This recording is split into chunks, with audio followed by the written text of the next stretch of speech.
Hello, folks. It's Chris in central Pennsylvania. In what may be the most unfortunate of timing situations, South Africa's top cop, its gangster-in-chief, none other than Bheki Cele, has threatened South Africans about being out after curfew.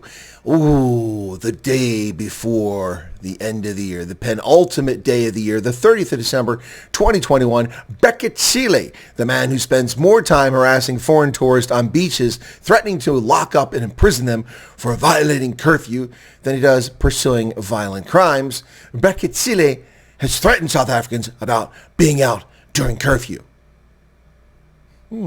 What's this about? If you're found loitering after midnight on New Year's Day, you'll be arrested, threatens and warns Bheki Cele. He calls on South Africans to comply with the midnight curfew.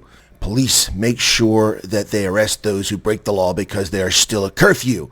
We'll keep that maximum visibility on high alert. Those who are going to the beaches must go home before midnight because if we find you loitering around on the beach, you will get arrested. If you get arrested on the 1st, remember that it's a Saturday, so you'll be behind bars. We will see you come Monday or Tuesday. We're calling all South Africans comply with the COVID rules and regulations. Aha. Rules and regulations, moron, not laws. You see what these power-hungry fascist thugs are all about? Threatening people. Well, hey, we'll arrest you. It's a weekend, so you'll get to spend the weekend getting gang raped in jail. Yeah. Only a funny thing happened on the way to the forum. Bheki Cele clearly is not part of the inner circle of the government. Or they just like letting him look like a complete moron. Because while Bheki Cele was threatening South Africans with arrest and imprisonment, because he's the thug and a fascist, South Africa's government lifted the curfew. That's right. There's no curfew, moron. South Africa lifts curfew as it says COVID Omicron peak has passed. Made the changes based on the trajectory of the pandemic, levels of jabs in the country, and the available capacity in the health sector. Besides lifting the restrictions of public movement, the government said gatherings are still restricted to no more than 1,000 people indoors and no more than 2,000 people outdoors, and of course 50% maximum venue capacity indoors. South Africa lifted its midnight 4 a.m. curfew on movement with immediate effect as it believes the country has passed the peak of its fourth wave driven by the Omicron variant. They are currently in the lowest of its 5-stage alert levels. It also ruled that alcohol shops with license to operate between 11 p.m. May revert back to full license, a welcome boon for traders and businesses hit hard.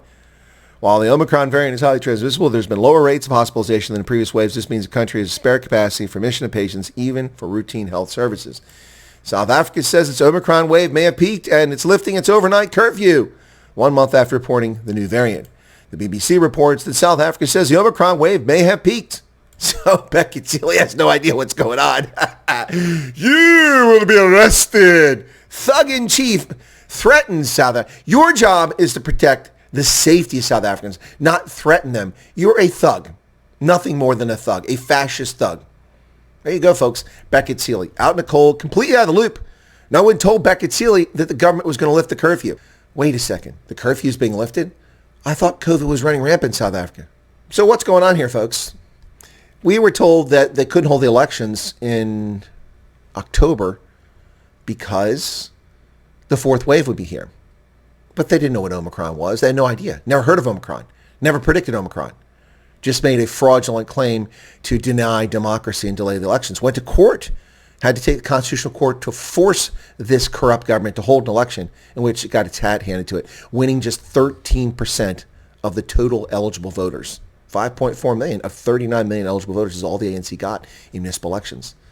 Pathetic performance, pathetic. So the fourth wave that they made up never existed. And when Omicron came along, they used Omicron as the fourth wave. But now, South Africa is lifting it, which begs the question. We've already seen dips in which hospitalization dropped to almost zero with Rona patients. Why now?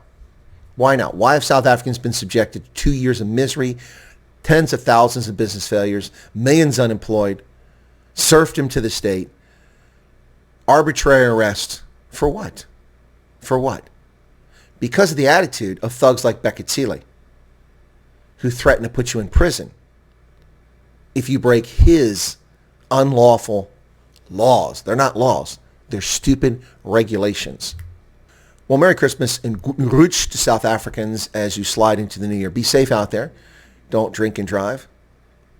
Don't walk and drink. Don't overdo it. Don't overindulge because you suddenly have your freedoms. And don't thank the government for returning your liberty to you. It was yours all along. This fascist cabal stole your liberty. And why? What has changed? Virtually nothing has changed. We've seen naders before in hospitalizations. Now, suddenly, they can just lift it. This is because this party is on the verge of collapse and is out of options. Because when you trust the Sangomas and toss the bones to make decisions instead of actual science, this is what you get. Bheki Cele, egg on your face. Should have kept your mouth shut, thug in chief. Hey, if you're not subscribed to Chris Wyatt Africa, why don't you come on? Smash that button right down there. Appreciate your support. Take care. And we'll catch you all day today with multiple streams and catch you in the new year if you miss us today. Happy New Year, folks. May 2022 be prosperous, wonderful, safe, and fascist-free.